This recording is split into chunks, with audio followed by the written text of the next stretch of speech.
Ya, sebelumnya saya ingin menanyakan ya, karena ini adalah tatap muka pertama saya dengan mahasiswa di semester 2, adakah yang sudah pernah bertemu atau mengenal saya?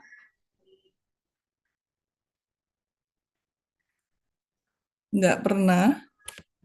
Ya, atau mungkin berjalan berpapasan dengan saya, saudara enggak tahu bahwa saya adalah dosen saudara, enggak pernah juga, gitu ya. Hmm. Iya, jadi kayaknya enggak pernah papasan, enggak pernah ketemu, enggak pernah kenal gitu ya. Nah, oleh karenanya saya harus mengenalkan diri terlebih dahulu. Ya, saya adalah Profesor Dewi Isadi Artuti. Saya home base-nya ada di KBK Farmastika, ya, dan mengajar untuk 1 kali tatap muka pada pagi hari ini. Kalau saudara ingin mencari saya, silahkan, ruangan saya ada di ruang dosen KBK Farmastika di lantai 4.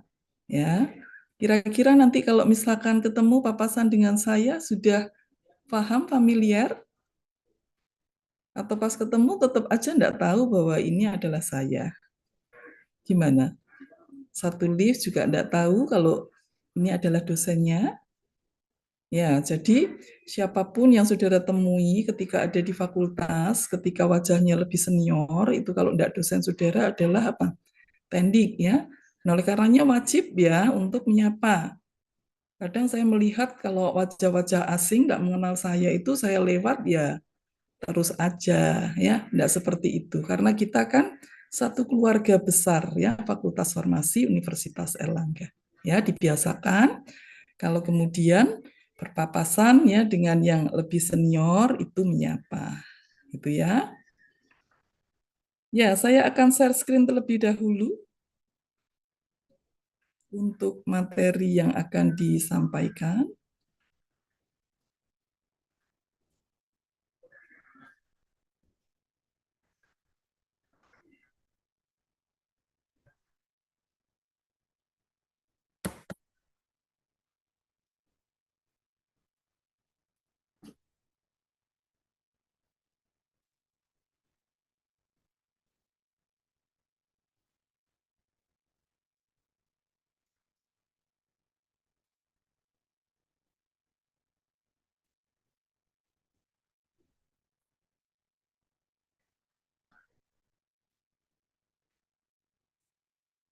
Apakah sudah bisa terlihat dari tempat saudara?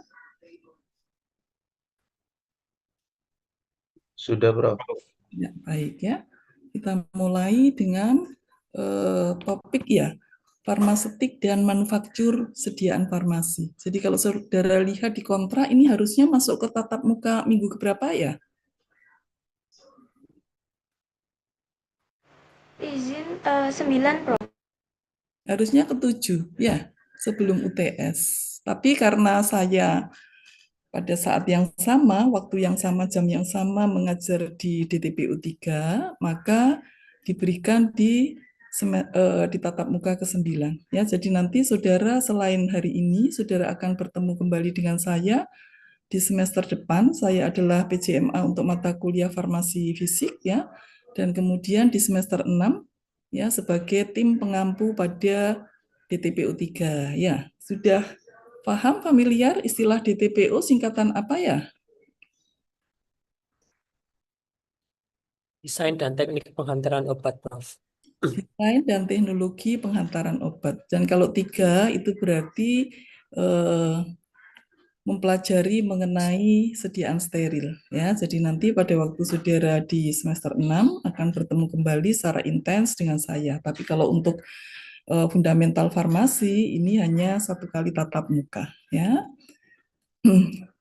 Nah, istilah farmastik sendiri kalau kita baca per definisi ini merupakan suatu keseluruhan proses pengembangan dari suatu entitas kimia senyawa baru ya, senyawa baru di mana senyawa ini disetujui untuk digunakan sebagai terapi yang aman dan efektif baik di dalam pengobatan ataupun pencegahan penyakit ya. Ada yang pernah menggunakan obat di antara saudara di sini?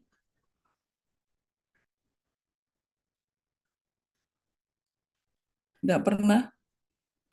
Ya, apa obat yang biasa saudara gunakan selama ini? Atau sudah sehat semua, mulai dari kecil sampai seumuran ini? Gimana? Hmm? Ada yang mau jawab? Ya, interaksinya tetap ya harus intens ya. Kalau enggak saya bicara sendiri sama layar laptop saya kayaknya ya. Enggak perlu kuliah ya, saudara baca sendiri sudah bisa berarti ya. Ayo, kalau ditanya silahkan menjawab. Apa obat yang pernah saudara gunakan ya sampai seumuran saudara? Atau pertanyaannya diubah ya, bentuk sediaannya apa? Ya, kalau ngomong bentuk sediaan itu nanti bisa dalam bentuk sediaan padat ya. Bentuk sediaan padat itu bisa berupa apa? Contohnya yang saudara sudah pernah ketahui. Izin Prof. Ya, silakan. Mungkin paling umum itu paracetamol sih Prof. Itu Mm-mm. atau ibuprofen kayak Mm-mm. gitu. Bentuk sediaannya padat Mm-mm. tablet.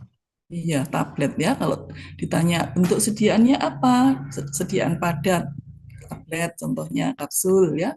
Paracetamol, ibuprofen itu adalah nama bahan aktif yang ada di dalam sediaan saudara. Gitu ya. Nah, untuk sediaan-sediaan yang ada, kalau saudara ketahui tidak pernah kemudian hanya bahan aktifnya saja kemudian digunakan oleh pasien, ya. Karena yang namanya bahan aktif, ya, saudara sudah belajar beberapa kali, mungkin dari Prof. Yuni, juga dari Prof. Ati, ya, bahan aktif sediaan farmasi itu bisa bermacam-macam. Bisa berasal dari bahan alam, ya, bahan alam itu kalau kemudian kita ekstraksi, kemudian kita tentukan ya di dalamnya itu ada banyak sekali senyawa-senyawa aktif yang bisa berfungsi untuk mengobati atau mencegah penyakit ya.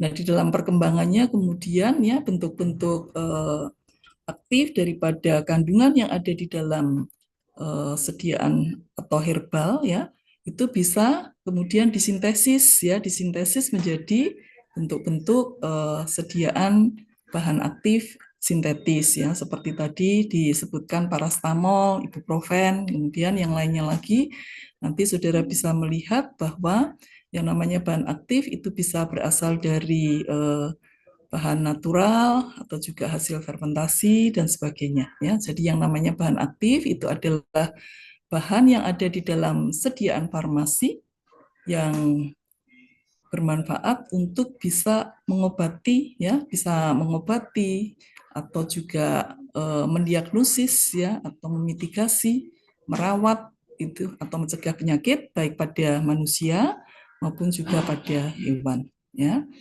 Nah, kandungan atau dosis daripada bahan aktif ini bisa berada dalam ukuran yang sangat kecil ya. Sangat kecil itu bisa dalam ukuran mikron, bisa juga seperti pada paracetamol sampai beberapa miligram ya, misalnya 500 miligram atau 250 miligram itu adalah dosis dari bahan aktif ya. Sehingga bisa dibayangkan kalau dosisnya hanya beberapa miligram, kemudian di dalamnya hanya bahan aktif, tentunya pasiennya akan kesulitan ya untuk bisa mengambil ya obat setiap dibutuhkan. Nah, oleh karenanya kalau saudara lihat yang namanya sediaan farmasi, sediaan obat itu tidak pernah kemudian berada hanya bahan aktifnya saja ya. Selalu ada kemudian yang namanya bahan tambahan. Nah, fungsi dari bahan tambahan nanti saudara bisa lihat ya bermacam-macam. Nah, perkuliahan saya itu sebetulnya bisa terjelaskan hanya dari satu slide berikut ini ya. Ya, jadi kalau saudara apa namanya mencermati tulisan-tulisan yang ada di dalam slide ini mulai dari awal sampai dengan akhir itu adalah konten daripada kuliah hari ini ya.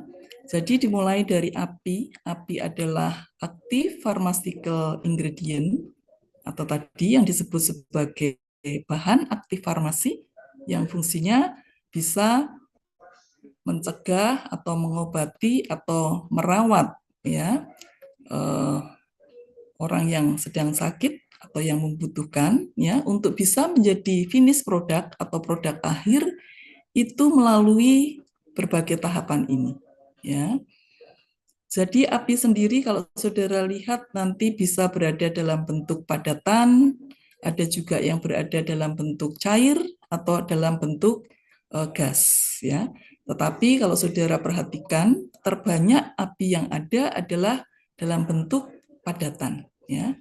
Nah, ketika kemudian bahan aktif ini akan dibuat menjadi suatu sediaan obat, maka langkah pertama yang harus dilakukan oleh seorang formulator adalah mengkaji bagaimana sifat fisikokimia dari bahan aktif itu ya, atau dengan kata lain kita masuk dengan apa yang disebut sebagai studi praformulasi ya.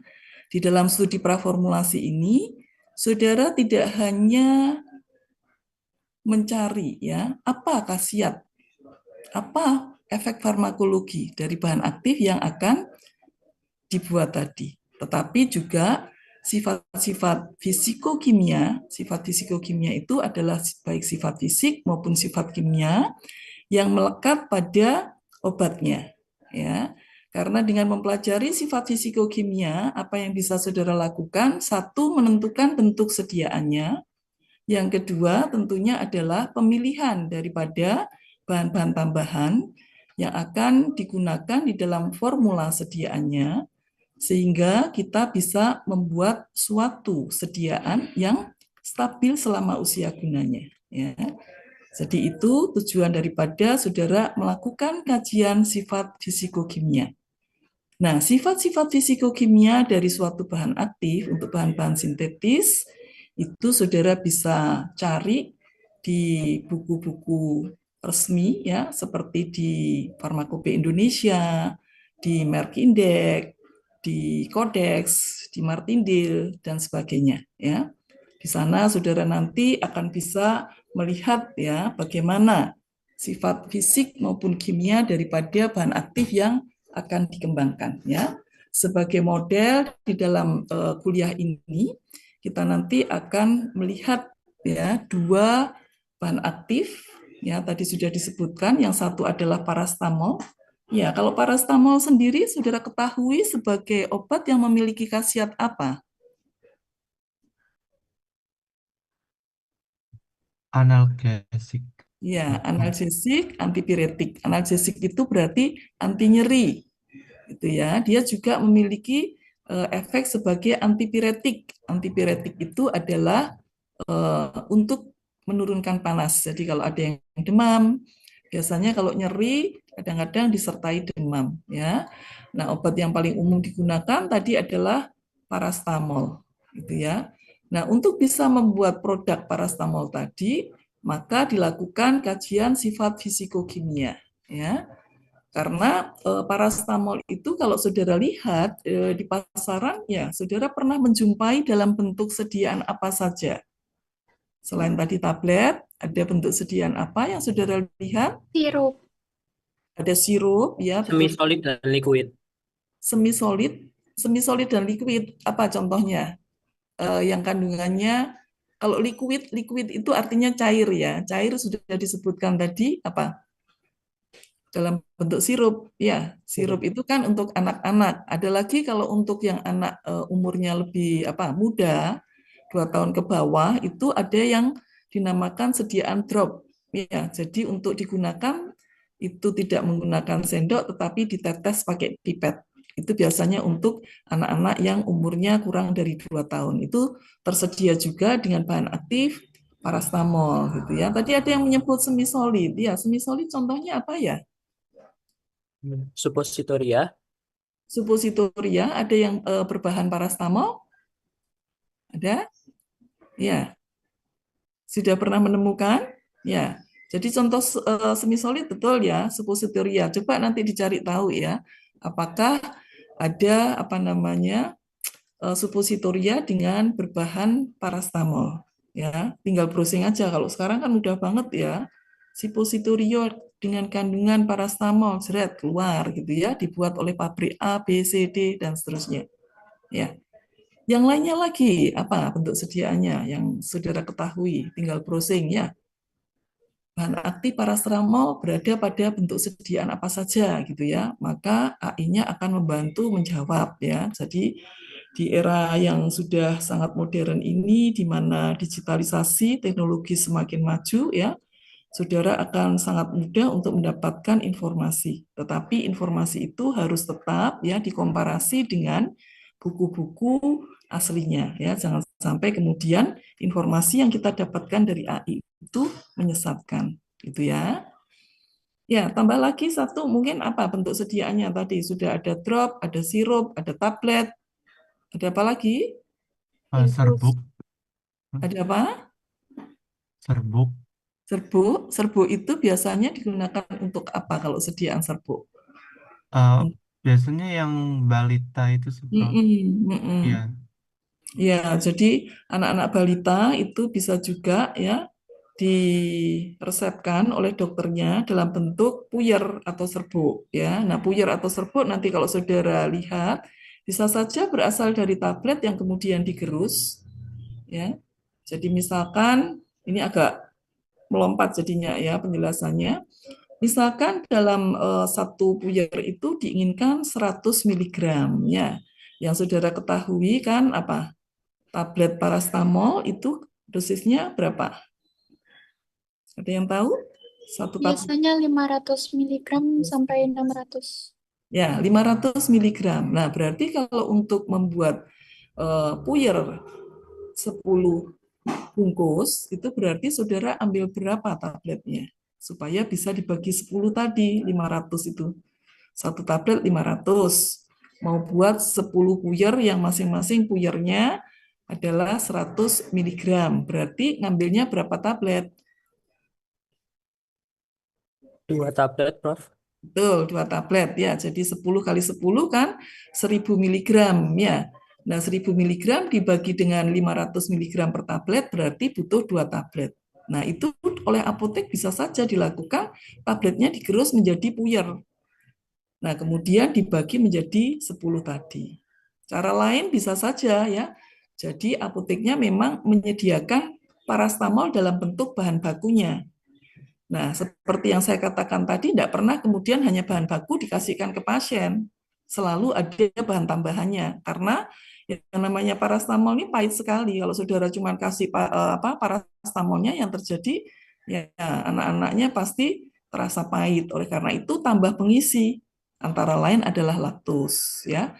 Sehingga nanti di dalam satu puyer itu bobotnya tidak 100 miligram. Bisa saja menjadi 200 miligram atau bisa lebih. Ya. Itu adalah bentuk puyer daripada paracetamol ya.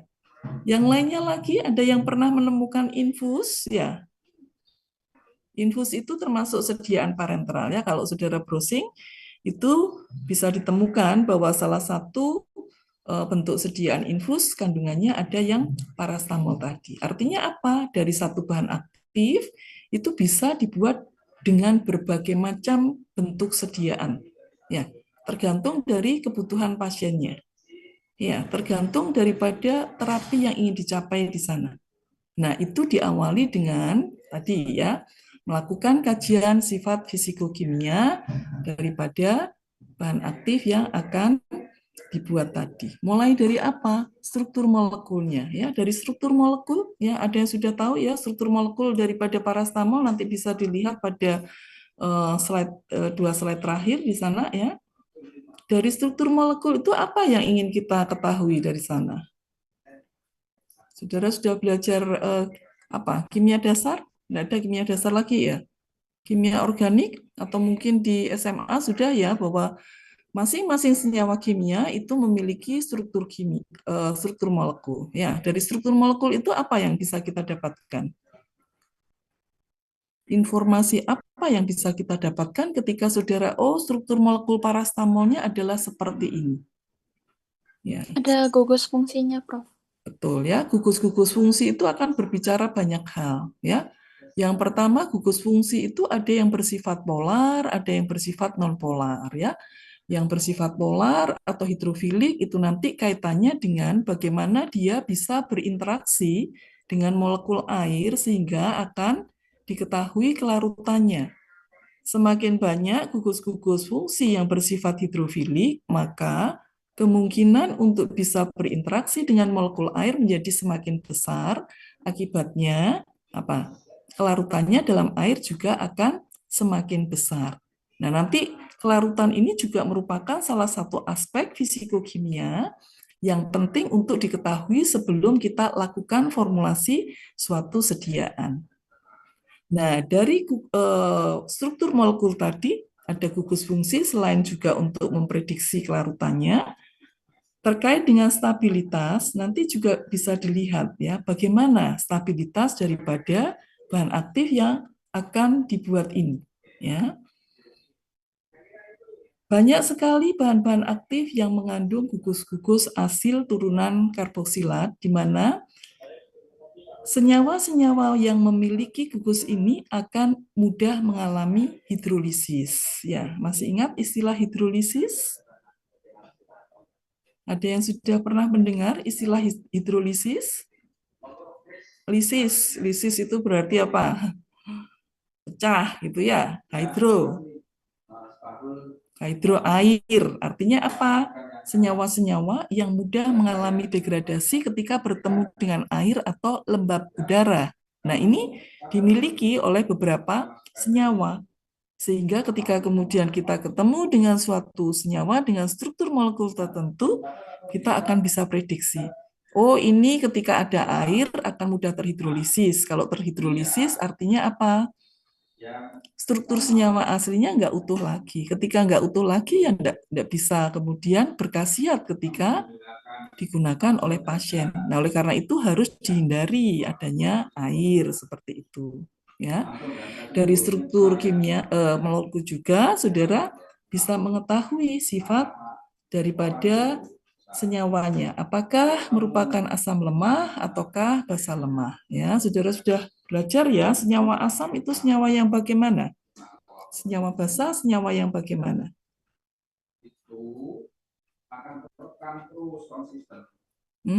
Asam adalah senyawa yang kalau dari strukturnya yang bisa melepaskan H+. Itu ya, teorinya kayak gitu ya. Jadi dilihat strukturnya, ini lebih mudah melepaskan H+ atau menangkap H+, gitu ya. Nah, kalau lebih mudah melepas H+, berarti senyawanya adalah asam lemah. Sebaliknya, kalau lebih mudah menangkap H+, itu adalah basa lemah. Nah, nanti itu juga ada kaitannya dengan bagaimana kelarutannya di dalam lingkungan pH yang tersedia. Nah, oleh karena itu tadi ya, ketika kemudian saudara melakukan suatu pembuatan sediaan farmasi, ya, melakukan studi praformulasi struktur molekul harus dicari. Ya, Prof. Yuni sudah menjelaskan panjang lebar ya tentang struktur kimia ini ya. Kemudian yang lainnya adalah organoleptis ya. Organoleptis itu bisa bentuknya ya, apakah bentuk padat, bentuk cair, bentuk gas ya. Selain bentuk juga ya, apa yang dimaksud dengan organoleptis adalah apa yang tampak ya. Warnanya bagaimana, kemudian baunya bagaimana, rasanya bagaimana, itu juga saudara cari ya. Kemudian tadi ya, solubility. Solubility adalah kelarutan. Ya. Kenapa kemudian kelarutan harus susah-susah dicari untuk kita melakukan formulasi suatu sediaan farmasi? Ada yang mau jawab? Ya, solubility atau kelarutan. Ya, pada pertemuan sebelumnya, saudara sudah bisa melihat bahwa setiap bahan baik bahan aktif maupun bahan farmasi itu memiliki kelarutan yang berbeda ya. Farmakope membagi ada yang mudah larut, sangat mudah larut, sukar larut, sangat sukar larut, praktis tidak larut dan seterusnya. Nah, ini juga ada kaitannya dengan tadi ya, struktur molekulnya. Ya, tetapi kenapa kemudian kita susah-susah harus mencari bagaimana kelarutan daripada bahan aktif ini? Ya, jawabannya ada pada ketika ya bahan obat ini digunakan melalui bentuk sediaannya ya, kemudian dia digunakan dengan rute tertentu, maka hanya bahan aktif yang dalam bentuk terlarut bisa berinteraksi dengan target site, dalam hal ini reseptor ya, sehingga bisa memberikan efek ya. Oleh karena itu yang namanya solubility itu harus dicari ya, baik dia kita sedang membuat sediaan dalam bentuk padat maupun cair ya, maupun semi padat. Nah, kalau sediaannya cair, data mengenai solubility ini atau kelarutan ini juga akan sangat bermanfaat untuk kita bisa menentukan ya apa bentuk sediaan yang akan terjadi. Ya, yang saudara kenal untuk sediaan dalam bentuk cair, saudara kenal sediaan dalam bentuk apa aja? Tadi ada disebut sirup, ya sirup itu bisa bentuknya apa? Pensi, Suspensi, ya. Ada suspensi, ada lagi emulsi, bisa emulsi. Kemudian yang lainnya bisa dalam bentuk larutan, larutan true solution. Ya, larutan true solution itu larutan di mana senyawa obatnya terdispersi dalam ukuran molekular sehingga nampak sebagai larutan yang jernih. Ya, kita istilahkan kalau di dalam bahasa Inggris adalah true solution. Jadi tidak ada partikel padat terlihat di sana. Nah, ini juga dipengaruhi oleh solubility atau kelarutannya tadi. Jadi, bahan-bahan obat yang kelarutannya tinggi di dalam air, jadi kelarutannya lebih besar dari dosis yang akan dibuat, maka kita akan bisa membuat dalam bentuk tadi ya, larutan true solution. Tapi kalau kelarutannya rendah, kelarutannya lebih kecil daripada dosisnya, yang terjadi adalah sediaan suspensi. Ya, sediaan suspensi adalah sediaan dua fase. Jadi ada fase padatan, ada fase cairan di dalam sediaan itu bisa terjadi karena dosis obat lebih besar daripada kelarutannya. Ya, contoh yang pernah saudara lihat di dalam obat yang sudah pernah saudara temui apa misalnya emulsi? Suspensi. Suspensi contohnya ada yang pernah minum obat antasid? Antasid? Enggak pernah?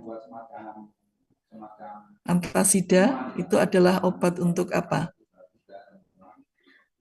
Kalau yang ya untuk lambung ya. Itu ada padatan dan ada cairan ya, itu adalah bentuk suspensi ya. Akan tetapi ya parastamol sendiri karena kelarutannya kecil di dalam air ya, pada dosis yang diinginkan itu sebetulnya dia tidak bisa membentuk sediaan dalam bentuk larutan true solution tadi. Yang terjadi adalah apa? Suspensi tadi.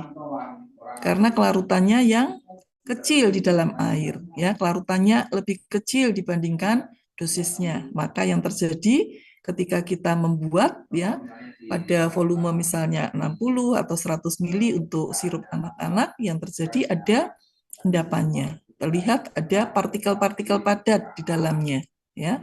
Namun di dalam sediaan drop ataupun sediaan infus, saudara bisa melihat ya bahwa bentuknya bukan suspensi lagi. Kalau untuk suspensi, kalau untuk sediaan infus itu karena apa? Volumenya yang besar dibandingkan dosisnya, sehingga kelarutannya lebih besar daripada dosisnya. Yang terjadi adalah larutan true solution. Sedangkan pada sediaan drop bisa jadi kelarutannya memang rendah, tetapi bisa ditingkatkan kelarutannya dengan berbagai cara. Ya, nanti saudara bisa pelajari salah satu cara yang bisa digunakan adalah menggunakan pelarut bukan air ya. Jadi ada pelarut-pelarut organik yang bisa digunakan untuk meningkatkan kelarutan dari suatu bahan aktif ya. Sehingga yang tadinya bahan aktifnya itu tidak larut dalam pembawa air, kita temui sediaan dalam bentuk true solution tadi ya, itu bisa terjadi. Nah, oleh karena itu tadi ya, yang namanya solubility menjadi penting ya.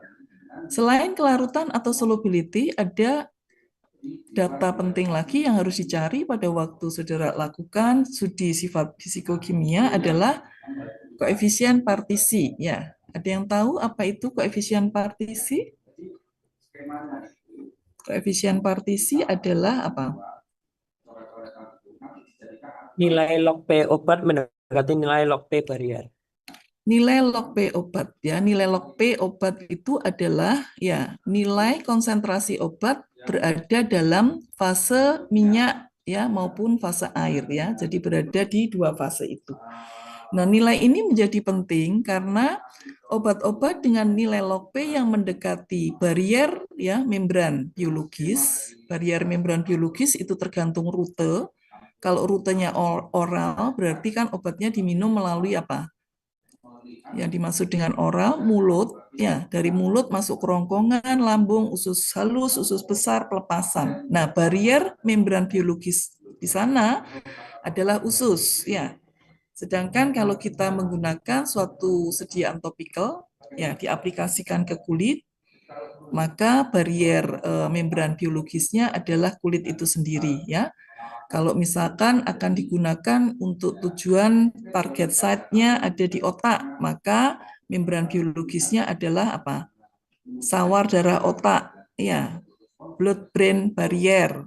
Atau misalkan mau digunakan untuk supositoria tadi secara rektal, masukkan ke dalam anus atau dubur, ya, maka membran biologisnya adalah mukosa yang ada di bagian rektal tadi.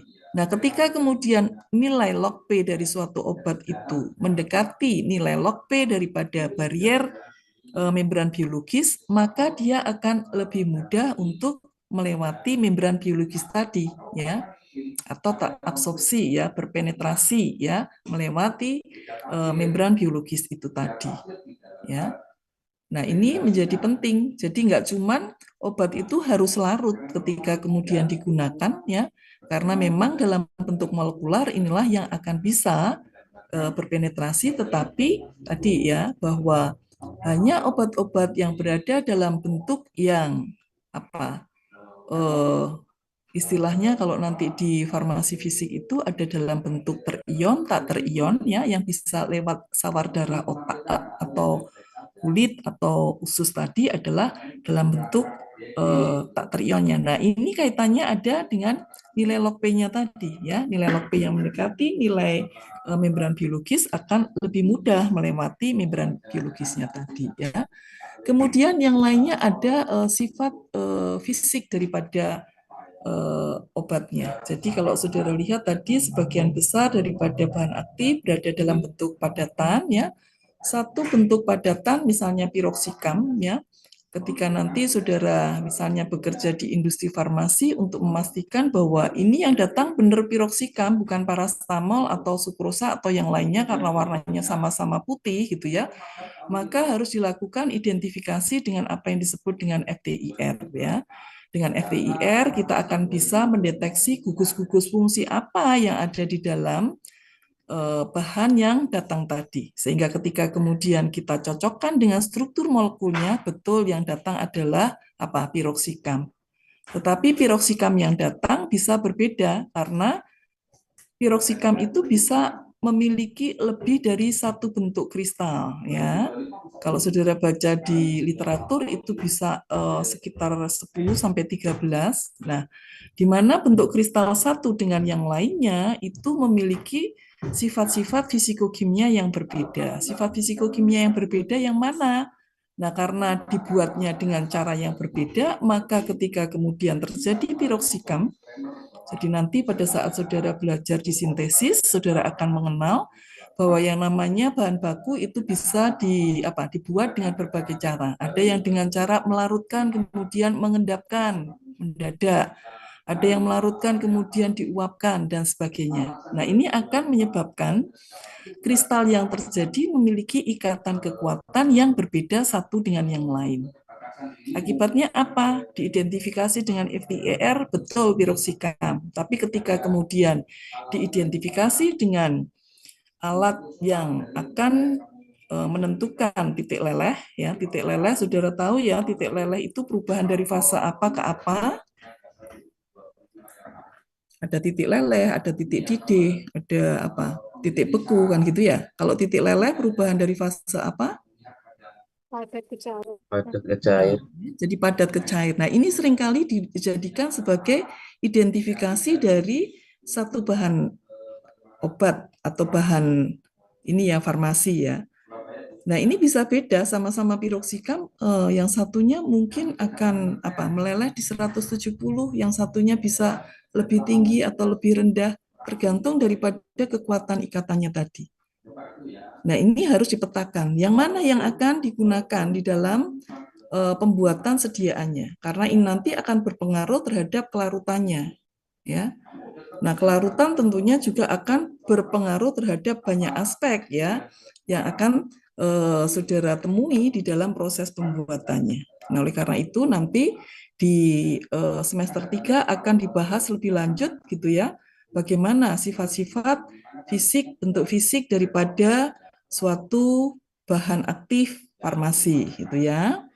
Kemudian ya, yang berikutnya stabilitas ya. Nah, stabilitas ini merupakan aspek penting yang juga harus saudara cari sebelum saudara membuat sediaannya. Stabilitasnya terhadap apa saja ya. Intinya kalau saudara berbicara mengenai stabilitas itu adalah apa yang memapar sediaan itu ya. Ketika saudara berada di rumah, apa saja yang memapar saudara di sana? Saudara terpapar apa aja? Ya, ketika berada duduk di rumah saudara, ya, saudara langsung bersentuhan dengan sekitar saudara. Di dalam ruangan itu ada apa aja? Ada cahaya yang masuk, ya, ada oksigen yang masuk, kemudian ada apa lagi? Kelembapannya tertentu, suhunya tertentu, kan gitu ya. Nah, bahan aktif atau bahan farmasi juga terpengaruh dengan adanya paparan lingkungan seperti itu. Nah, oleh karena itu dicari tahu ya, bagaimana stabilitasnya terhadap cahaya. Ada beberapa bahan aktif yang dengan cahaya akan terdegradasi. Ya, maka nanti selama pembuatan harus dilindungi terhadap cahaya. Demikian juga pada saat sudah dikemas dan disimpan. Ada yang kemudian ya dengan pengaruh suhu ya akan berubah bentuk ya. Ada yang pernah menyimpan permen ya ketika kemudian ya musimnya adalah musim di mana suhu Surabaya bisa mencapai 35 derajat Celcius, yang tadinya permennya utuh, padat ya, dibuka menjadi meleleh gitu ya. Nah, bahan aktif bisa seperti itu. Dengan kenaikan suhu akan terjadi perubahan yang tadinya padat menjadi meleleh tadi. Kemudian tadi terkait dengan oksigen, ya oksigen itu nanti akan berpengaruh terhadap apa kira-kira? Adanya oksigen itu akan memberikan manfaat bagi kita, gitu ya, karena oksigen kita butuhkan di dalam pernafasan kita. Tetapi oksigen, ya, yang berada di udara itu juga akan berpengaruh terhadap apa? Reaksi-reaksi oksidasi dari bahan aktifnya, gitu ya. Nanti saudara akan menjumpai bahan-bahan aktif dengan struktur molekul tertentu ternyata mudah mengalami oksidasi ketika bertemu dengan oksigen. Nah, bagaimana kemudian cara mengatasinya itu nanti diselesaikan pada saat proses formulasinya, gitu ya, maupun pembuatannya. Kemudian yang terakhir tadi lembab, ya. Jadi kalau kita lihat udara itu mengandung apa? Selain oksigen mengandung apa? Mengandung ada O2, ketika menghirup ada O2, ketika melepaskan keluar CO2 gasnya ya.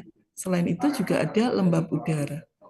Ya, ada lembab udara sehingga bisa dihitung dengan hygrometer. Oh, kelembapan udara di Indonesia itu cukup lembab, sekitar 75% ya. Dan ini akan berpengaruh terhadap bahan saudara, terutama kalau bahannya padat tadi ya, dia bisa menyerap lembab. Nah, kalau menyerap lembab itu berarti apa?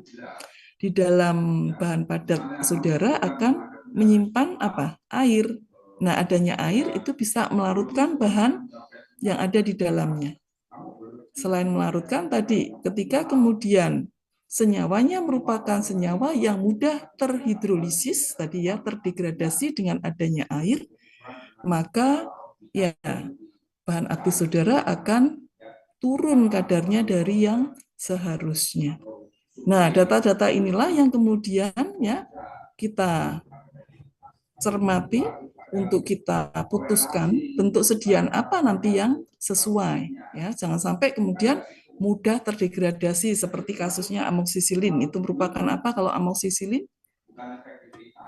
Kalau paracetamol tadi kan analgesik antipiretik ya. Kalau amoksisilin Ya, itu obat apa? Antibiotik. Antibiotik. Kalau saudara lihat dari strukturnya, antibiotik umumnya mengandung gugus laktam. Nah, ini merupakan gugus yang juga mudah mengalami apa? Degradasi dengan adanya air. Nah, oleh karena itu ketika kemudian kita ingin membuat sediaan untuk anak-anak, anak-anak itu kan sulit menelan ya. Orang yang sudah sangat lanjut usia juga sulit menelan ya. Sehingga disiapkan yang namanya sediaan dalam bentuk cair ya, supaya mudah untuk menelannya. Nah, tapi kalau kemudian bahan aktif itu dengan adanya air kemudian mudah terdegradasi, kita tidak mungkin dong, ya. Buat hari ini buat, 2 minggu kemudian terdegradasi, kadarnya turun dari yang seharusnya, maka yang terjadi apa? Minum obat tetapi sakitnya nggak sembuh-sembuh, ya, nggak efektif lagi. Nah, oleh karena itu dicari cara. Oh, bentuk sediaannya nggak boleh cair berarti. Ketemulah apa yang disebut dengan apa? Saudara menjumpai di pasaran dalam bentuk apa? Untuk anak-anak sirup, sirup itu pasti manis ya, beda dengan puyer tadi. Ya, meskipun sudah ditambah laktos di dalamnya ya, pahitnya masih kerasa ya. Tapi kalau sirup itu biasanya dirancang untuk memang ketika diminum seperti tidak ada obatnya ya, rasa pahitnya tidak ada gitu ya.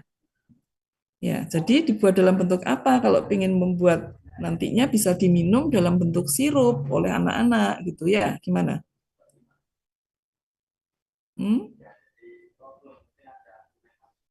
Ada yang pernah dengar yang namanya sirup kering? Enggak pernah? Mahasiswa farmasi semester 2 harus mulai mengenal ya. Ada yang namanya sirup kering ya. Terutama untuk banyak obat-obat dari golongan antibiotik karena tadi terkait dengan strukturnya yang mengandung beta laktam mudah terhidrolisis ya. Kalau terhidrolisis berarti tidak stabil kalau dibuat dalam bentuk cairan. Nah, oleh karena itu dibuat dalam bentuk tadi sirup kering ya. Nah, sirup kering ini baru akan ditambahkan dengan pembawa, biasanya merupakan air minum kalau sirup kering ya, dengan volume tertentu, kemudian direkonstitusi pada waktu diserahkan kepada pasien harus diberikan penjelasan ya, karena biasanya stabil berapa lama kalau untuk sirup kering sudah ditambahkan dengan air 7 hari. ya, sekitar 7 sampai 14 hari. Nah, ini harus tersampaikan kepada pasiennya. Jangan sampai ketika kemudian pasiennya sudah sembuh, ada sisa obat ya, karena belinya sudah mahal, sudah dalam keadaan direkonstitusi dengan air, disimpan. Kapan-kapan kemudian bulan depan anaknya sakit lagi, diminumkan, yang terjadi apa? Yang terjadi adalah kadarnya sudah turun ya dari yang seharusnya, tidak efektif lagi, tidak menyembuhkan lagi. Nanti ketika kemudian saudara bertemu ya untuk sediaan parenteral itu juga ada yang namanya apa? Sediaan padat kering. Direkonstitusi ketika akan digunakan pasien dengan pembawa yang sesuai, tapi pembawanya beda ya. Kalau untuk sediaan oral itu tidak perlu steril ya, tapi nanti ketika saudara bicara mengenai sediaan parenteral ya, sediaan parenteral itu apa? Yang dimaksud dengan sediaan parenteral? Sediaan yang ditujukan untuk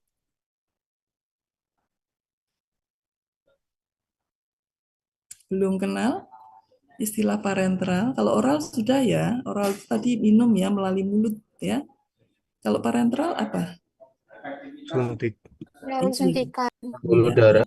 Betul ya. Jadi obat yang pemakaiannya dengan cara diinjeksikan atau disuntikan ya. Nanti ketika kemudian bicara mengenai sediaan parenteral, rutenya bisa beda-beda. Kalau oral kan cuma satu ya mulut ya. Rutenya mulut satu-satunya. Kalau parenteral bisa intravena, intravena itu langsung ke pembuluh darah. Bisa nanti ada yang namanya apa? Intramuskular masuk ke dalam apa? Otot. Bisa juga intradermal ya, di antara epidermis dan dermal, bisa subkutan gitu ya, itu 4 rute yang paling banyak digunakan, dan rute-rute yang lain termasuk nanti ada peritoneal ya, intratekal ya, dan sebagainya. Nah, ketika kemudian sediaannya dibuat dalam bentuk parenteral tadi, maka ada persyaratan harus apa tadi? Steril, itu yang membedakan dengan sediaan-sediaan yang lainnya. Tetapi kenapa harus steril?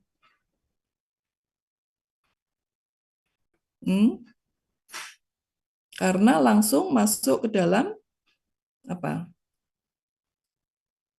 Cairan tubuh, sirkulasi apa? Darah. Tidak ada barrier pertahanan tubuh ketika kemudian sediaannya terkontaminasi, apalagi kalau kontaminasinya adalah bakteri yang bersifat patogen. Patogen itu menyebabkan penyakit. Ya. Jadi kalau sediaannya kemudian terkontaminasi bakteri patogen, diinjeksikan karena tidak disterilkan, yang terjadi apa? Pasiennya yang sakit tadi bertambah sakit. Nah, oleh karena itu semua sediaan parenteral wajib harus steril.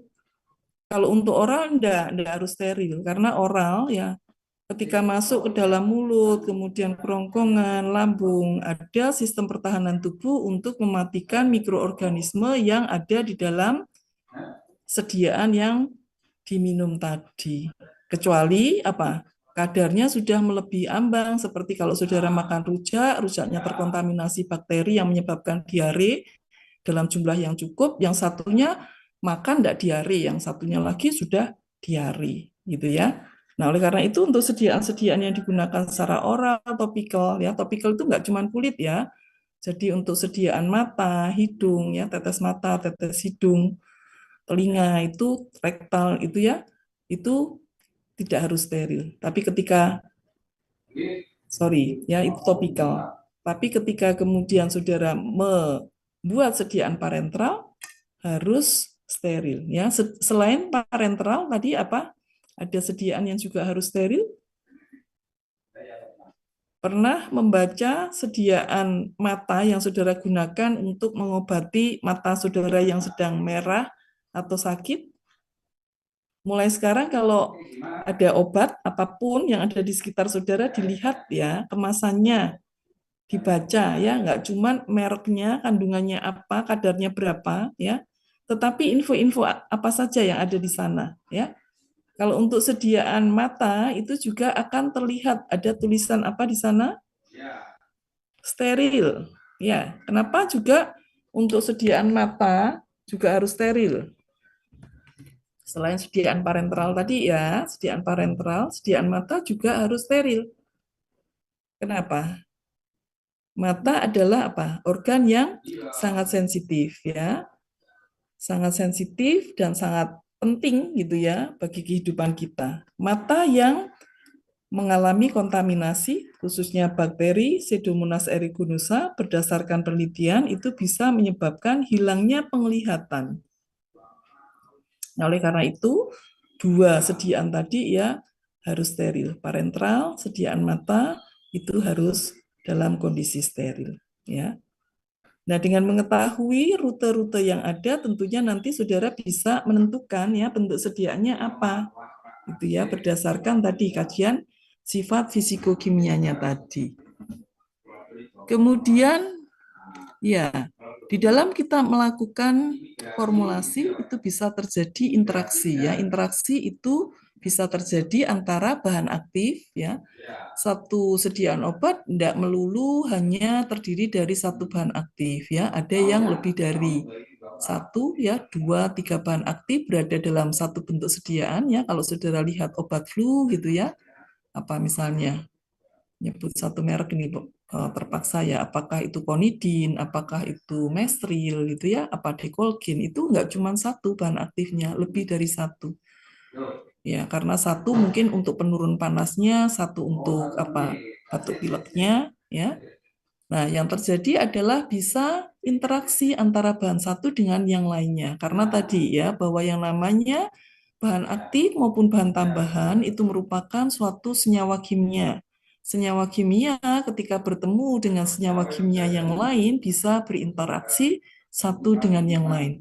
Nah, harus dipastikan ketika interaksi itu terjadi, tidak akan menyebabkan terjadinya degradasi yang menyebabkan penurunan kadar dari bahan aktifnya. Nah, oleh karena itu, pemilihan daripada bahan-bahan yang akan disatukan dalam satu produk maupun juga bahan-bahan tambahan yang akan digunakan itu perlu dikaji. Ya, jangan sampai interaksinya kemudian menyebabkan degradasi sehingga kadar dari bahan aktif menjadi turun yang berakibat pada tidak efektif tadi. Nah, untuk bahan tambahan yang ditambahkan di dalam suatu produk, suatu sediaan, itu tergantung bentuk sediaannya.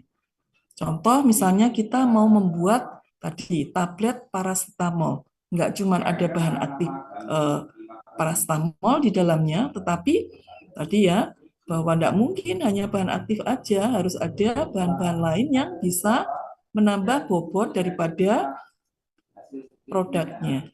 Sehingga di sana kemudian keluarlah yang namanya pengisi ya. Pengisi itu untuk memperbesar bodi daripada tablet. Ya. Nah, pengisi ini bisa bermacam-macam. Nanti saudara pelajari lebih intens di DTPO 1 ya mengenai sediaan solida ya. Nanti bisa kemudian muncul ada laktus, ada amilum dan sebagainya. Selain pengisi ya, untuk tablet itu ketika tablet sudah dicetak, ya harapannya kan ketika diminum untuk tablet konvensional ya, ketemu dengan cairan yang ada di lambung, dia bisa pecah ya, pecah menjadi partikel kecil menjadi partikel yang lebih halus lagi, pada akhirnya bisa terjadi apa? Bentuk terlarut dari bahan aktifnya. Nah, untuk bisa pecah itu dibutuhkan apa? Bahan apa kira-kira? Ada yang pernah dengar? Nggak mungkin ya kita kemudian minum obat ya, ketika diminum dalam bentuk tablet bulat, kemudian ketika pagi hari tabletnya keluar lagi dalam bentuk tablet gitu ya. Karena nggak ada apa yang disebut dengan disintegran ya. Disintegran itu adalah bahan yang digunakan di dalam tablet, tujuannya tadi ketika tablet kontak dengan cairan, dia bisa terjadi deagregasi, pecah gitu ya. Nah, selain itu apa ya? Ada yang namanya lubrikan, glidan, ya anti aderen ya. Kalau tablet di industri farmasi itu dibuatnya nggak nyetak satu-satu ya. Satu kali cetak itu bisa lebih dari 20 tablet tercetak di sana. Nah, oleh karena itu kan apa? Harus bisa mampu mengalir ke cetakan tablet yang disebut dengan punch and die ya dalam waktu yang bersamaan ya. Jangan sampai karena kemudian lembab gitu ya. Ketika kemudian harusnya masuk ya dengan bobot tertentu tersendat ya, akibatnya apa? Antara tablet satu dengan yang lainnya bobotnya tidak sama. Kalau bobotnya tidak sama, yang terjadi apa? Bobotnya tidak sama, yang terjadi kadar daripada masing-masing tabletnya berbeda. Akibatnya apa? Ketika minum kadang sembuh, kadang enggak. Ya, kadarnya naik turun. Nah, oleh karena itu ada yang namanya lubrikan ya, ditambahkan dengan glidan anti aderen ya. Nah, kemudian semuanya itu akan dimixing ya. Mixing nanti dibuat dengan metode tertentu ya. Nanti ketemu ada yang disebut dengan granulasi basah, granulasi kering, cetak langsung. Nah, semuanya itu juga mengacu kepada tadi sifat fisikokimia yang ada pada bahan aktifnya tadi. Bisa dibuat granulasi basah ketika dia memang tahan dengan adanya air. Asetosal nggak tahan dengan adanya air, jangan dibuat dalam bentuk granulasi basah di mana pengikatnya dilarutkan dengan air, kan gitu ya. Cari metode yang memang aman.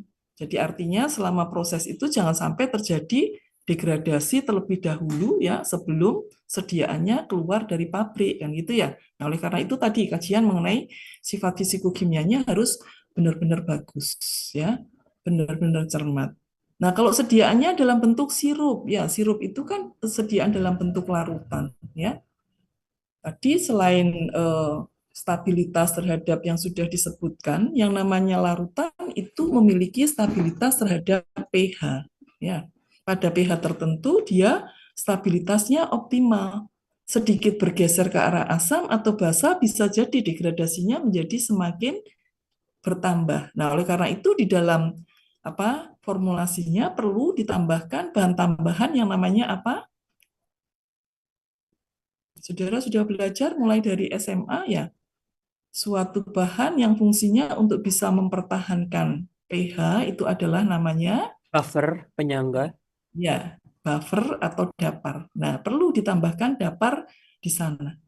Nah, kalau nanti formulasinya sediaan parenteral perlu tambahan dapar atau tidak itu betul-betul dikaji secara optimal ya, karena adanya banyak tambahan dapar atau bahan-bahan lain ya, itu akan menyebabkan tonisitasnya yang semakin meningkat. Nah, karena sediaan, kalau saudara lihat ya, mana lebih stabil antara sediaan dalam bentuk padat atau dalam bentuk cairan? Tadi kan ada parastamol tablet, itu berarti bentuknya padat ya. Ada parastamol sirup, berarti bentuknya apa? Cairan gitu ya. Kalau dilihat dari stabilitas sediaannya ya secara ya logika aja deh ya. Mana yang lebih stabil, yang tablet atau sirup? Adanya air ya, tadi sudah saya sampaikan bahwa bahan aktif, bahan tambahan itu merupakan senyawa kimia ya.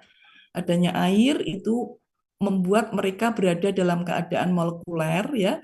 Nah, kalau dia berada dalam keadaan molekuler, interaksi satu dengan yang lainnya menjadi lebih intens, kemungkinan tabrakan juga menjadi semakin besar. Nah, kalau kemudian dia menyebabkan degradasi, degradasinya juga akan semakin cepat. Itu secara kimia. Ya. Nah, oleh karena itu kalau saudara lihat memang apa? Sediaan-sediaan dalam bentuk padat itu memiliki shelf life yang jauh lebih panjang. Nggak cuma jauh lebih panjang, tetapi juga apa?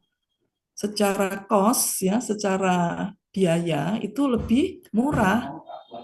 Coba aja nanti ya, ketika kemudian saudara membutuhkan parastamol ya karena ada demam, ya beli Sanmol yang isinya 4 sama ya apa dalam bentuk dalam bentuk sirup gitu ya, pasti lebih mahal yang dalam bentuk sirup ya.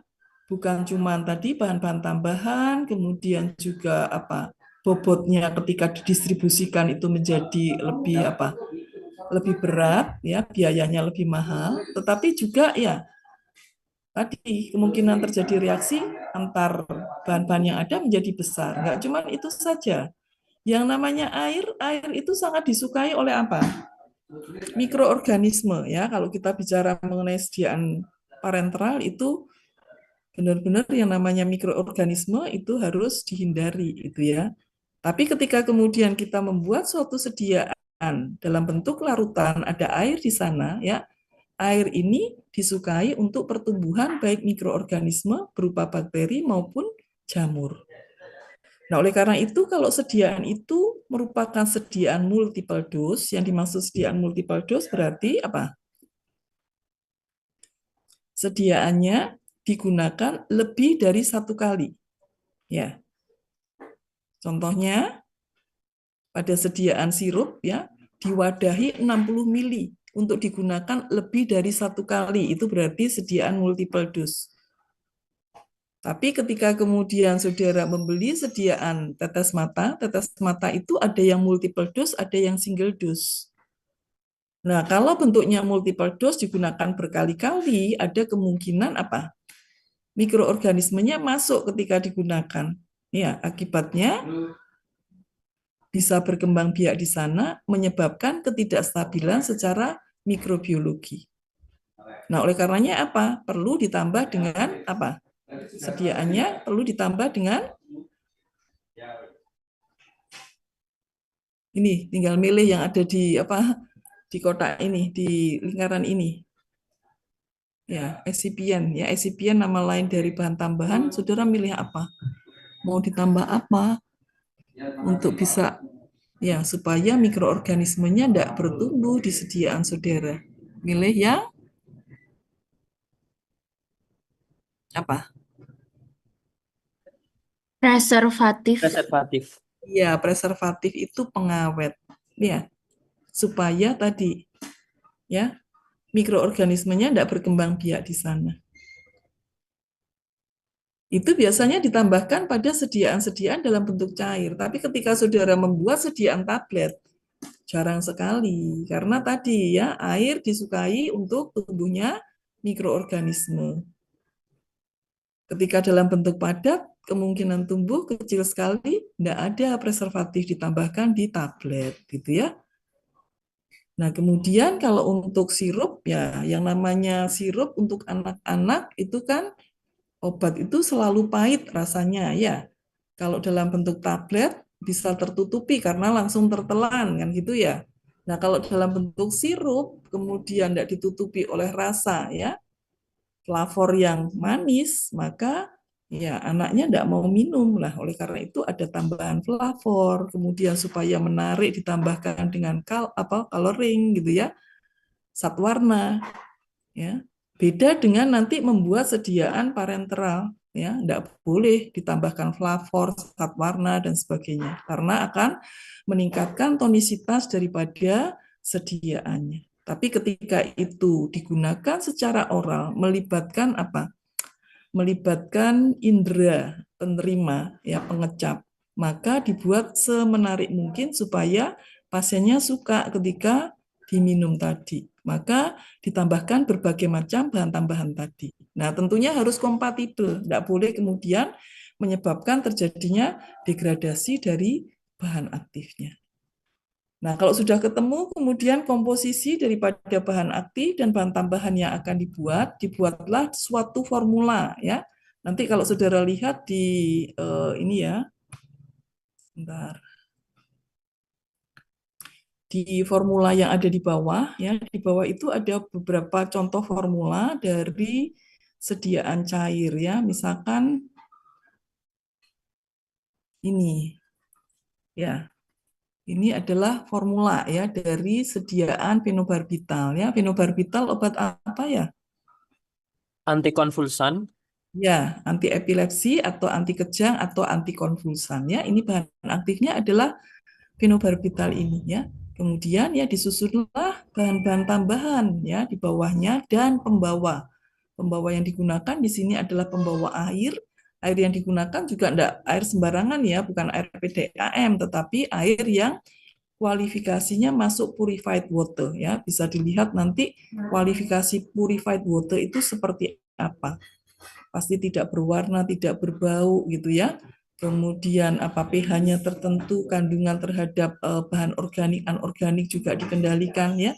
Kenapa dikendalikan? Karena tadi yang namanya sediaan sediaan farmasi itu ada senyawa kimia di sana. Nah, kalau kemudian pembawa air itu ada bahan-bahan ya, misalnya dari golongan anion ya, sulfat atau yang lainnya bisa berinteraksi, maka nggak usah nunggu lama cepat rusak obatnya, kan seperti itu ya.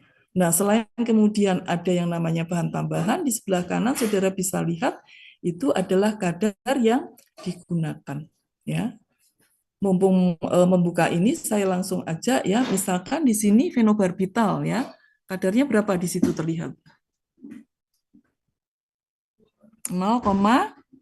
4%. Ya, W per V, singkatan dari weight per volume. Volume. Weight per volume ya, berat per volume ya. Jadi kalau weight per volume itu berarti 0,4 gram dalam 100 mili.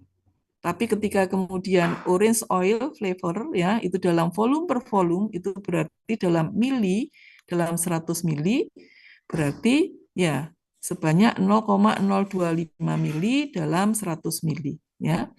Kalau B per B ya atau W per B itu adalah weight per weight, itu berarti dalam gram per 100 gram. Nah, satuan-satuan seperti ini harus sudah mulai dikuasai di semester 2 ya. Jadi kalau kemudian ketemu persen dalam sekian-sekian, oh berarti kadarnya sekian ya. Kalau misalnya dibuat dalam kapasitas yang ini kan apa formula dalam satu sediaan ya, satu sediaan di mana misalkan volumenya adalah 100 mili ya dalam 100 mili ya sediaan itu. Tetapi kalau kemudian di industri farmasi kan satu kali pembuatan bisa sampai sekian liter ya, misalnya 10 liter atau lebih dan sebagainya. Nah, ini harus bisa dihitung, berarti kebutuhan masing-masing berapa ya dalam pembuatan itu sehingga nanti ya saudara bisa menyiapkan untuk masing-masing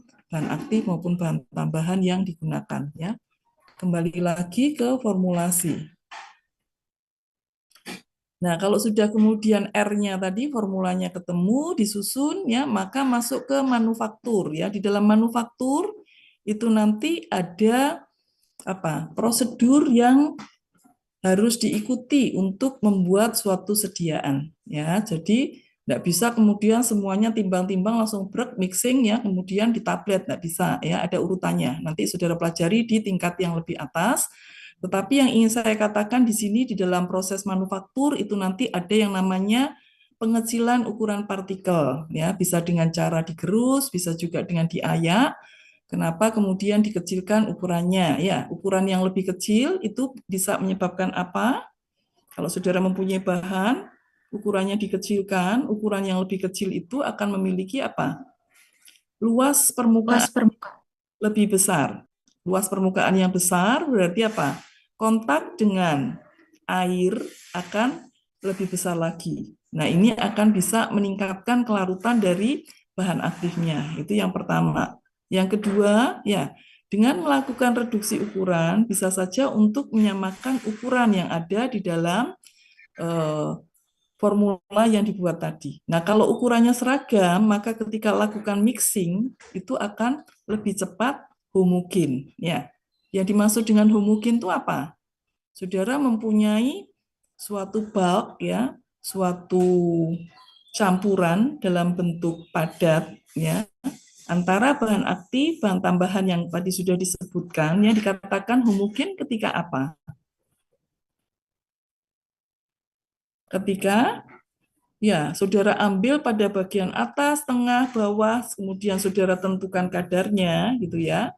Kadarnya sesuai rentang yang diinginkan dan ya apa? Sama. Harusnya sama. Itu bisa dilihat dari persen Kv, koefisien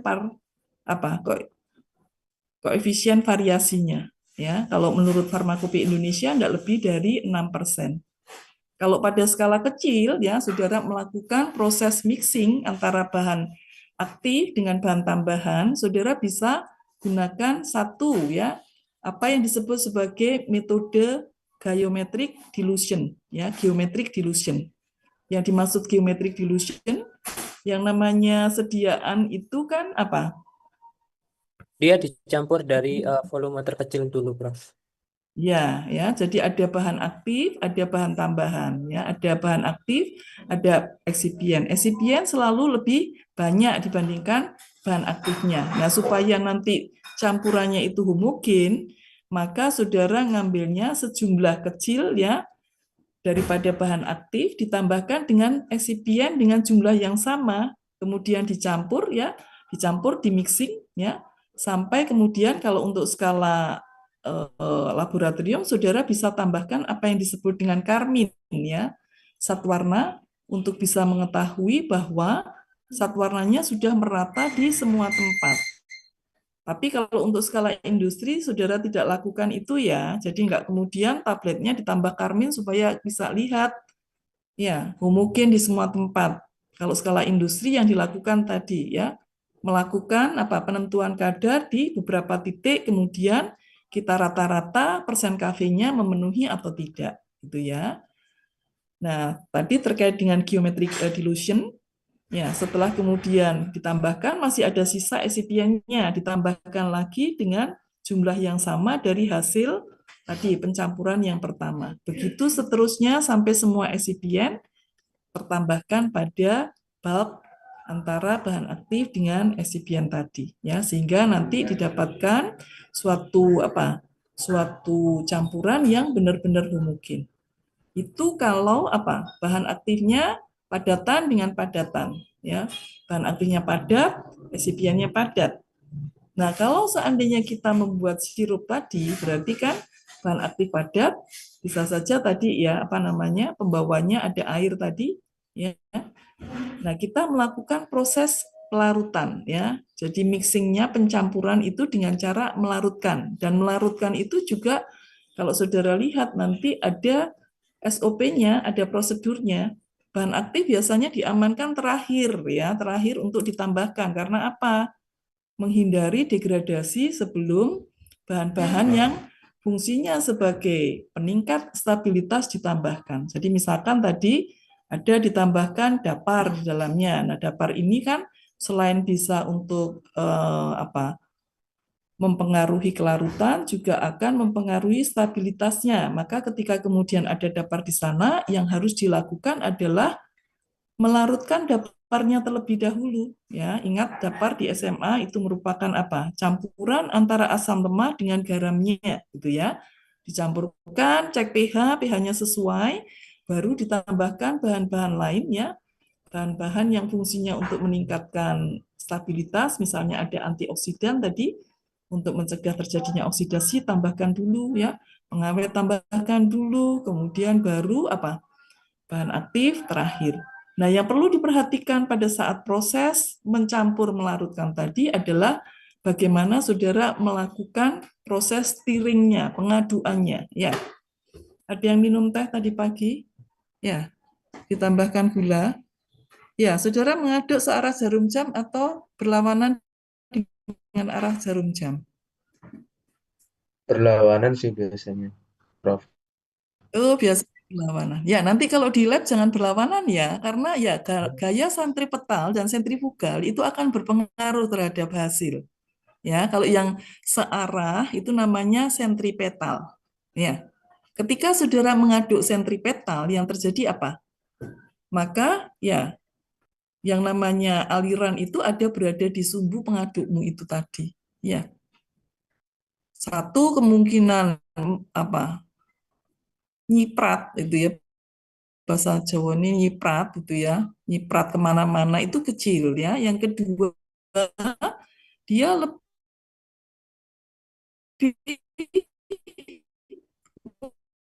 mudah ya memperkecil ukuran partikel dari bahan aktifnya. Akibatnya apa? Kemungkinan terjadinya mungkin industri juga kan untuk melarutkan bahan aktif dari padatan ke pembawa yang bersifat cair tadi seringkali adalah tadi ya bersifat berputar secara sentripetal. Kalau sentrifugal itu bisa juga digunakan terutama nanti ketika membuat emulsi dan sebagainya. Jadi nanti kalau sudah masuk lab gitu ya, masuk di TPO apa 2 itu kan sediaan cair.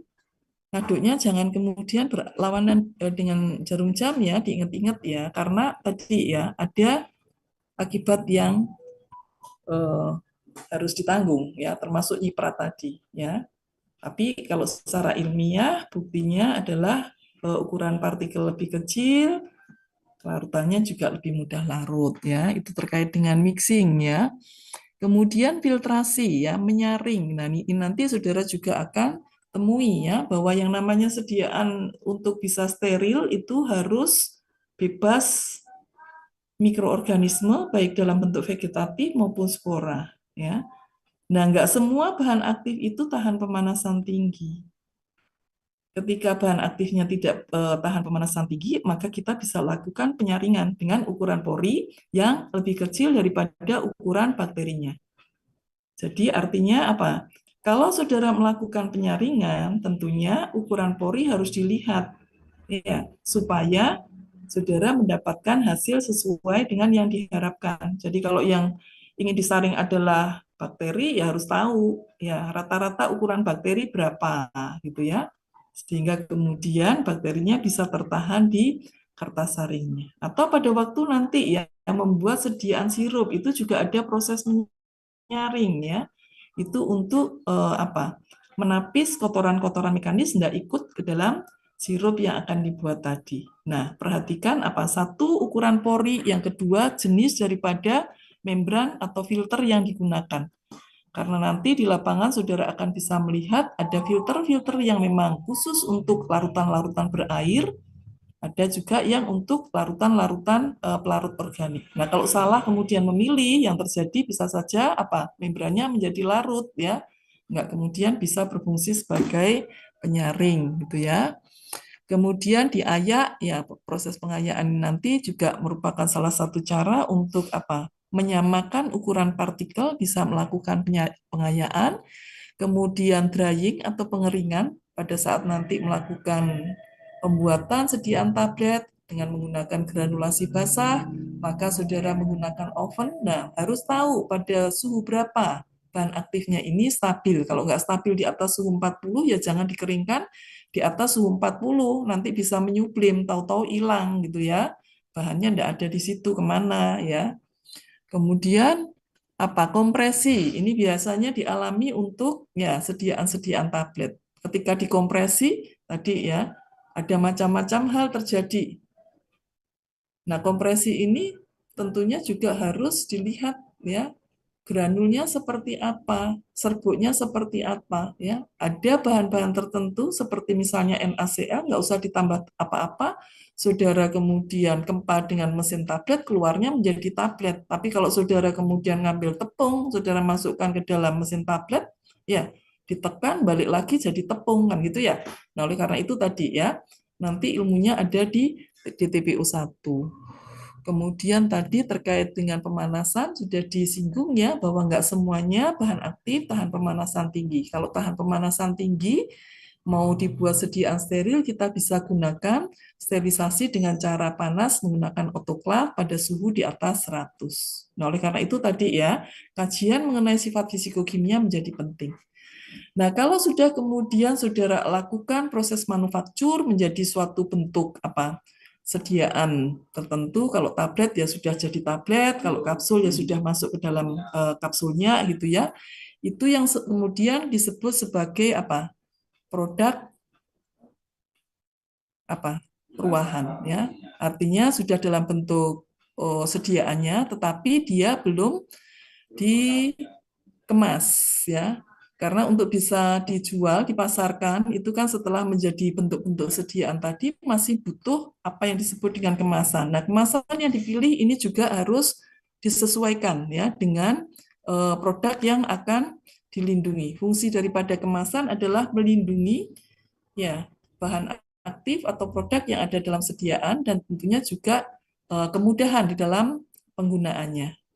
Ketika nanti membuat sediaan sirup, saudara akan menjumpai ada kemasan yang berasal dari kaca. Kaca itu sangat kuat, inert, gitu ya.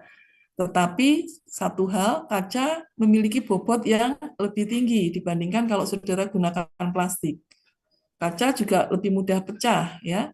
Jadi ada resikonya. Sehingga beberapa kemudian melakukan proses kemasan itu dipilih adalah wadah plastik. Ketika wadah plastik dipilih, tidak sembarangan plastiknya. Jenis apa plastiknya bisa digunakan? Karena plastik ini bisa berinteraksi dengan produk yang dilindungi tadi. Ya, bisa dia mengabsorpsi daripada bahan-bahan yang ada di dalamnya, bisa juga dia melepaskan partikel-partikel yang ada di plastiknya. Nah, oleh karena itu, kajian pemilihan wadah itu juga menjadi penting. Ya. Nah, ketika kemudian sudah dikemas ya. Nah, sebelum dikemas ada yang namanya ini, kontrol kualitas ya. Kontrol kualitas kalau untuk tablet misalnya ya. Tadi sudah dibuat tablet dalam bentuk bulat berwarna putih, diameternya misalnya 12 mili dengan tebal 4 mili, kekerasan antara 4 sampai sekian kilogram ya. Terdisintegrasi dalam waktu tidak lebih dari 5 menit, terdisolusi dalam waktu 30 menit 80% ya dengan kadar sekian. Nah, itu dirancangkan di awal. Pada saat kemudian sudah menjadi bentuk sediaan, kita akan lakukan kontrol kualitas terhadap parameter-parameter yang sudah ditentukan di awal tadi. Nah, ketika kemudian semuanya memenuhi syarat, tadi ya masuk ke kemasan.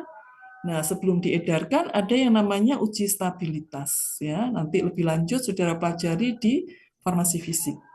Guna daripada uji stabilitas itu untuk memastikan bahwa produk yang dibuat itu nanti ketika kemudian dipasarkan ya, data kadaluarsa itu benar-benar menyatakan dia tetap berada dalam kondisi yang dipersyaratkan. Jadi misalkan kondisi kandungannya ya, kandungan itu kan menjadi penting supaya bahan obat yang kita minum itu berkhasiat. Nah, selama usia gunanya memenuhi kandungan 90% sampai 110% kah? Atau mungkin ya belum sampai kadaluarsanya karena nyimpennya keliru di tempat yang ya lembab, di tempat yang terpapar cahaya sinar matahari, maka harusnya expiration date-nya masih 3 tahun, 1 tahun sudah rusak. Ya, nah ini nggak boleh terjadi. Nah, industri melakukan uji stabilitas itu tujuannya untuk bisa menentukan tadi ya safe life, usia guna, sampai berapa lama dia tetap bisa dipertahankan. Ya. Nah, kalau sudah kemudian masuk ke dalam kemasan yang sesuai, label ya, label itu tadi ya sudah disampaikan harus berisi apa saja, nanti bisa dibaca di bagian PPT bagian bawah. Nah, setelah kemudian dilabeli, maka kita akan bisa mendapatkan suatu produk akhir ya. Harapannya tentunya adalah aman, efektif, dan berkualitas ini.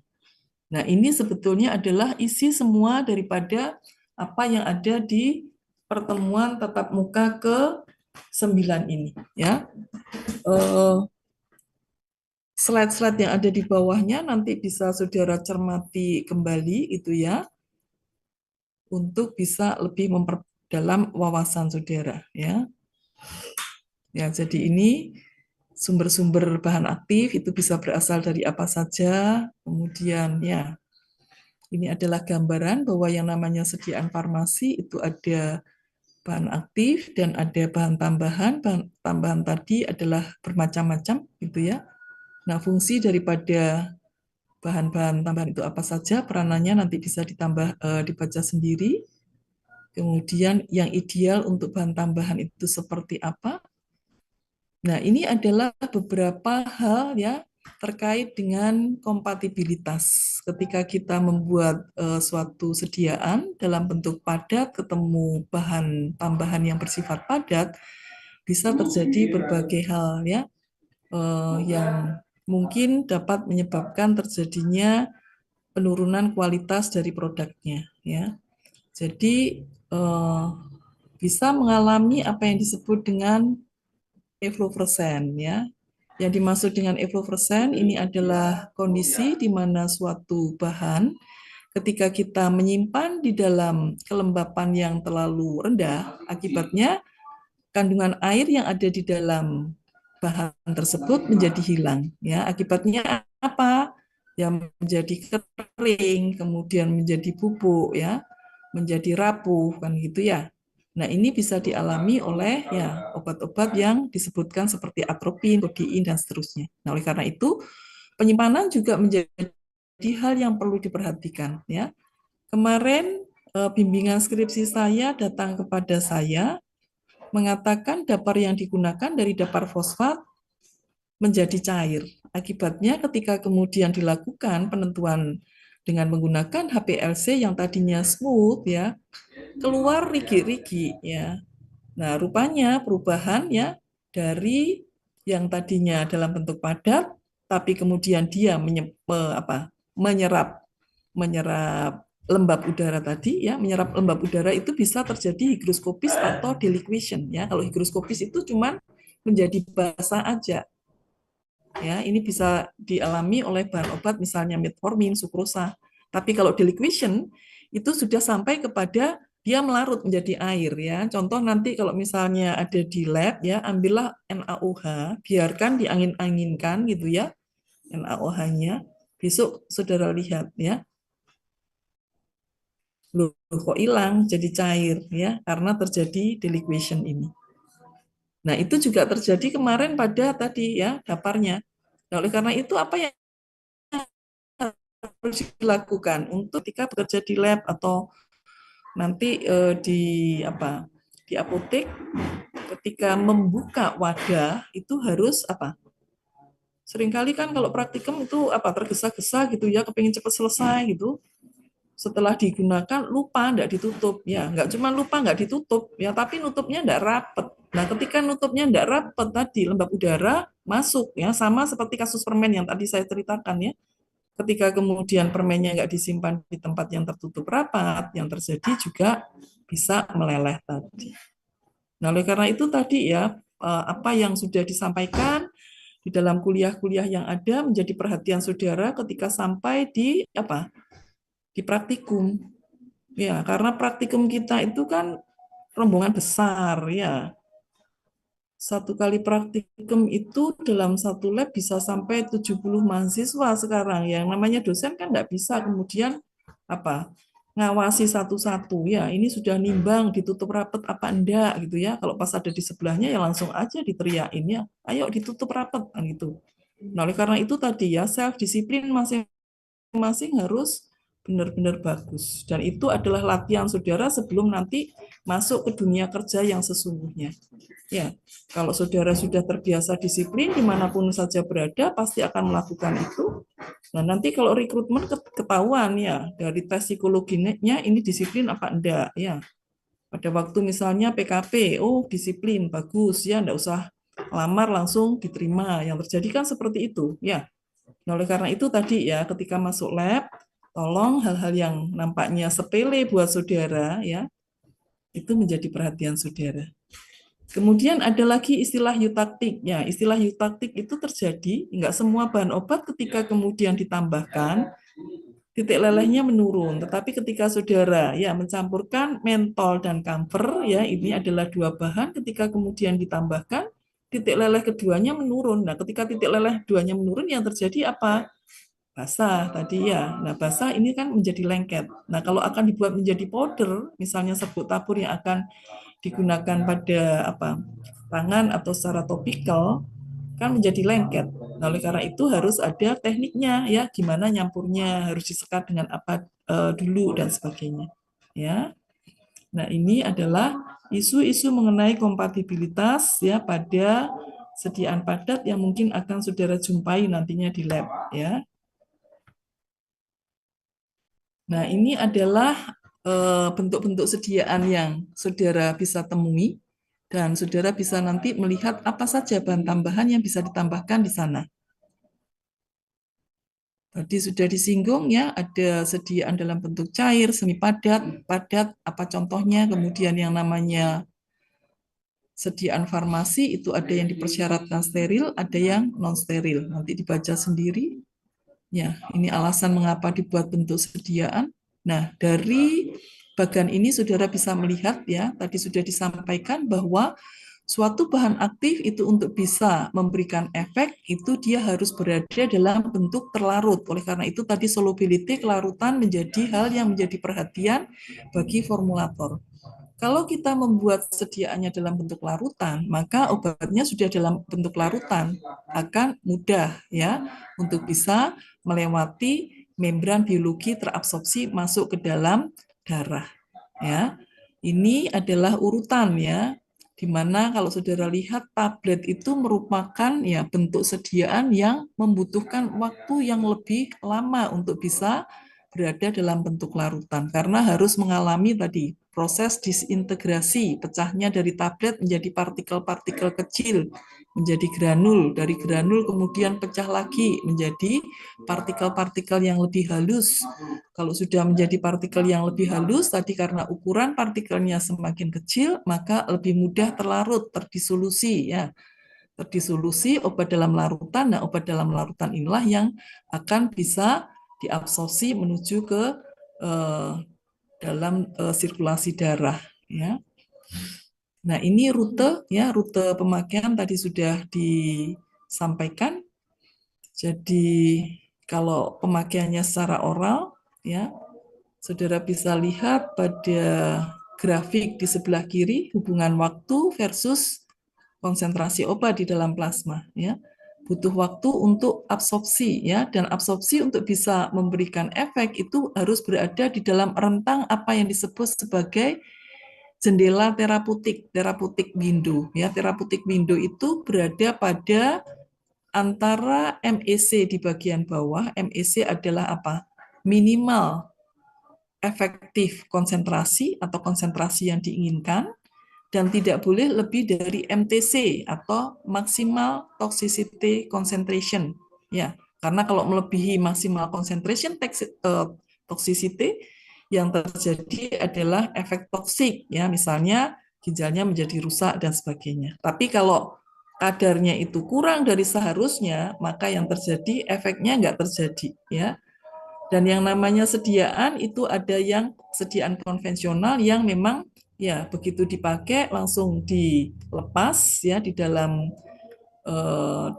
lambung, masuk ke sirkulasi darah, diabsorpsi, kemudian masuk ke jendela terapeutik. Tetapi nanti juga ada ya bentuk-bentuk sediaan yang memang diharapkan pelepasannya itu lebih lama lagi. Itu sebabnya kenapa kemudian di pasaran saudara kalau melihat ada yang namanya apa estersi. Estersi itu kan pelepasan bahan aktifnya diharapkan tidak segera, ya.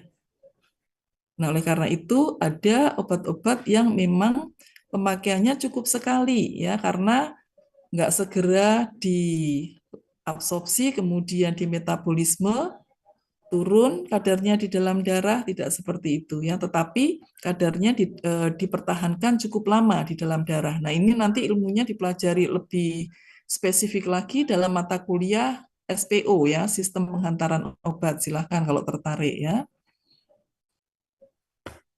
Kemudian, ya, ini rute-rute tadi sudah disinggung, nanti silahkan dicermati lagi. Yang termasuk enteral itu apa, parenteral dengan segala rutenya, topikal, ya, inhalasi artinya apa? Dilewatkan hidung, ya, dilewatkan hidung. Ini biasanya untuk pengobatan pada paru-paru, bisa karena asma, bisa juga karena TBC, ya. Nanti bisa dilihat lagi, ya, ini bisa dibaca lagi. Nah, ini tadi yang saya sampaikan, ya, bahwa sedia dalam bentuk cair itu bisa dalam bentuk larutan true solution atau solution, bisa dalam bentuk suspensi, tergantung daripada bagaimana dosis dan kelarutan dari bahan aktifnya. Dan tadi sudah disampaikan bahwa bentuk suspensi bukan berarti tidak bisa diubah menjadi bentuk solution, bisa, ya. Nanti teknik-tekniknya juga bisa saudara pelajari pada kuliah-kuliah yang lebih atas lagi, ya. Antara lain dengan kosolven, pembentukan garam, ya, dengan mengatur pH itu bisa didapatkan sediaan yang tadinya bentuk suspensi menjadi bentuk solution. Kemudian, ya, dalam bentuk larutan itu bisa diklasifikasikan berdasarkan sistem pembawa yang digunakan. Silahkan nanti dicermati, ya, di Farmakope Indonesia itu ada istilah-istilah apa yang disebut dengan aromatic water, sirup, eliksir, spirit, ya, tinctur, liquid extract, nanti bisa dibaca definisinya apa. Kemudian berdasarkan penggunaannya untuk bentuk larutan bisa digunakan secara oral, topikal, ya, untuk sediaan tetes telinga atau mungkin juga sediaan tetes mata atau untuk sediaan steril, ya. Tadi sudah disinggung yang harus steril adalah sediaan untuk pemakaian parenteral dan untuk pemakaian mata, ya. Nah, nanti apa perbedaan antara non parenteral dan parenteral itu bisa dibaca sendiri.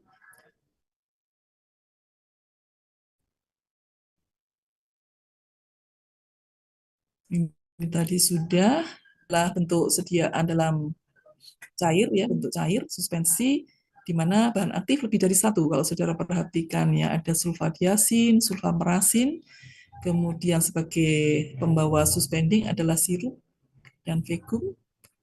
Kemudian ada dapar digunakan di sana dan juga ada untuk bisa mengejas pH, ya. Emulsi, ya, tadi suspensi sama larutan sudah disinggung, ya. Kalau emulsi itu apa? Bedanya dengan suspensi dan larutan. Sehari-hari saudara menjumpai emulsi. Gel mungkin, Prof. Jadi yang disebut emulsi itu ketika sediaan kita ada fase minyak dan fase air disatukan dengan satu emulgator, sehingga membentuk suatu sistem yang nampaknya menyatu, mungkin, ya. Tetapi sebetulnya di sana ada fase minyak dan fase air. Ketika kemudian emulgatornya itu rusak, maka emulsinya pecah. Pecah itu artinya apa? Fase minyaknya bisa berpisah dari fase airnya. Ya, dalam kehidupan sehari-hari yang bisa kita lihat adalah contohnya adalah susu, ya. Susu itu ada fase minyak, fase air. Santan, ya, ada fase minyak, ada fase air. Ketika kemudian fase minyak dan fase air itu memisah, maka kita bisa melihat, ya, oh, fase minyaknya terpisah dari fase airnya, ya. Nah, ini nanti saudara pelajari, ya, lebih lanjut pada pembuatan sediaan-sediaan cair. Kemudian, ya, bagaimana nanti urutannya itu dibaca sendiri, gitu, ya.